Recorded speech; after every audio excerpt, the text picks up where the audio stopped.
घोटाला, 2G scam, कोयला scam, चारा घोटाला, ऐसा लगता था कि जैसे ये सारे टूट पड़े हों देश को लूटने के लिए, एक से बढ़कर एक। पॉलिटिशियंस को इसलिए जाना जाता था क्योंकि आए दिन उनको जेल ले जाया जाता था, तो इसलिए उनके नाम जो है बड़े फेमस हो जाते थे, और पीछे से या तो अपनी पत्नी को या तो अपने बेटे को ये इसी तरह की कुर्सी देके वो लूट मचाया करते थे। वो वक्त था जब हमारे जैसे युवा जो हैं वो सोचते थे कि अगर वोटिंग का डे है तो घर पे बैठो चुपचाप, और राजनीति मतलब रंग दे बसंती जैसी फिल्में आती थी, ऐसा मन करता था। करप्शन से पीड़ित हर युवा ये सोचता था कि क्या कर दें राजनेताओं को। और जहां मैंने कहा कि वोट भी देने के लिए हम जाना पसंद नहीं करते थे, वो आज ये दिन है कि ये इस विचारधारा में हम भी, ये जो लहर चली है, चाहे वो आरएसएस की विचारधारा कह लीजिए या सनातनी, या जैसे गांधी जी ने कहा कि भारतीयता की विचारधारा मूलतः है तो भारतीयता ही है, एंटी वेस्टर्नाइजेशन, ये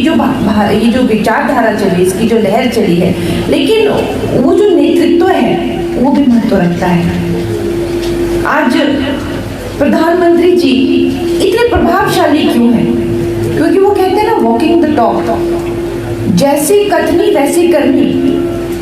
जैसा वचन क्रम और मन सब एक। तो देखिए वो आज सारे विश्व के लिए कितना बड़ा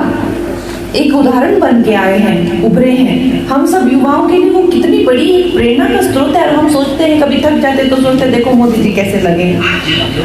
कभी हमारे मन में इस तरह से विचार कोई आता है तो लगता है कि नहीं, मोदी जी क्या करते इस स्थिति में। तो वो आज हमारे लिए एक प्रेरणा का स्रोत बने हुए हैं। आज जब मैं संसद भवन में बैठती हूँ तो इस ऐतिहासिक काल में ज्यादा पुरानी बातें तो खैर सबको पता है, आप सब कोई साधारण लोग नहीं है, आप हमारी पार्टी के कार्यकर्ता हैं, आपको सबको पता है कि चाहे 370 धारा हटाई हो या सीए लाया हो या ट्रिपल तलाक लाया हो, डिमोनेटाइजेशन की, जो भी, ये कितने ऐतिहासिक काम है जो कोई नहीं कर पाया। राम मंदिर कोई हाथ नहीं लगा पाया, और ये हमारे प्रधानमंत्री जी ने करके दिखाया। इसी हफ्ते की मैं आपको बात बताती हूँ, पिछले हफ्ते की। हम संसद भवन में वक्फ बोर्ड पर जो है वो बिल पारित हो रहा है, और अमित शाह जी जो हैं वो पूरे बिल को जो है वो उसका बता रहे हैं, विवरण कर रहे हैं, और सामने ऑपोजिशन वाले जो है उनका शुरू हो गया, क्योंकि अब तर्क से तो वो जीत नहीं सकते कि भाई एक वक्त था जब हमारा देश आजाद हुआ था, तो भारत से जो मुसलमान पाकिस्तान गए, उन्होंने अपनी जो जमीनें थी वो वक्फ बोर्ड में डाल दी सबने। देखो इनके संगठन, देखो इनका पूरा ये संगठित रहते हैं। और जो पाकिस्तान से जो हिंदू यहाँ आए, उनकी जमीनें जो है पाकिस्तानी गवर्नमेंट ने ले ली, और अब वक्फ के पास इतनी जमीन थी कि न जाने कितने पाकिस्तान बन सके। उनको कांग्रेस ने इस तरह की व्यवस्था करके दी थी कि आप जाके किसी भी गांव को, किसी भी बिल्डिंग को, किसी को भी कह सकते हैं कि हमारा है, और उन्होंने गांव के गांव कब्जा में कर लिए हैं, मंदिर अपने कब्जे में कर लिए हैं, चर्चे अपने कब्जे में कर लिए हैं। इस तरह से ये देश को बेच खाकर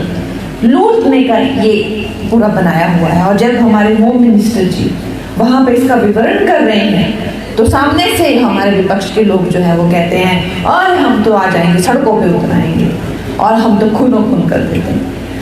और यही तो इन लोगों के करतूतें थी, और यही तो हमेशा से इन लोगों के कारनामे थे। और वो वक्त मैंने देखा जब हमारे अमित शाह जी ने जो है वो शेर की तरह ललकार दी, और उन्होंने बोला कि मैं देखता हूँ कैसे तुम लोग सड़क पे आते हो, और देखता हूँ कि मैं एक भी किसी भी इंसान को, कोई भी, अगर तुम लोग खून का कतरा भी बहता है, और सब के सब जो है एकदम स्तब्ध रह गए। तो ये जो शक्ति है, ये जो कर्मठता है देश के लिए, ना कि कुछ कर जाने की, कर दिखाने की, यही तो विचारधारा है जिससे हम जुड़े हैं। हर तरीके की कूटनीति, हर तरीके की राजनीति, और इनको कैसे सेट करके रखना है, वो भी जो है हमारी जो भारतीय जनता पार्टी की लीडरशिप है वो अच्छे से समझती है। नहीं तो हमें डरा कर रखना, धमका कर रखना, हम खुद को हिंदू राष्ट्र नहीं कह सकते, हम पूजा नहीं कर सकते, हम मंदिर नहीं मांग सकते, जैसे मालूम नहीं पता नहीं क्या पाप हो गया है। तो ये हमारा वक्त है, और ये वक्त है, और हम लोगों के लिए बड़े ही ये गर्व की बात है। खासकर आप लोग जो मेरे कार्यकर्ता लोग हैं, उनके लिए मैं मेरे पास आभार व्यक्त करने के लिए शब्द नहीं है। जब वक्फ बोर्ड पे हम लोगों को, मेरा तो खैर पहले ही कभी 7-8 महीने हुए मुझे MP बने हुए, तो मुझे तो इतना कोई तजुर्बा नहीं है, पता भी नहीं था।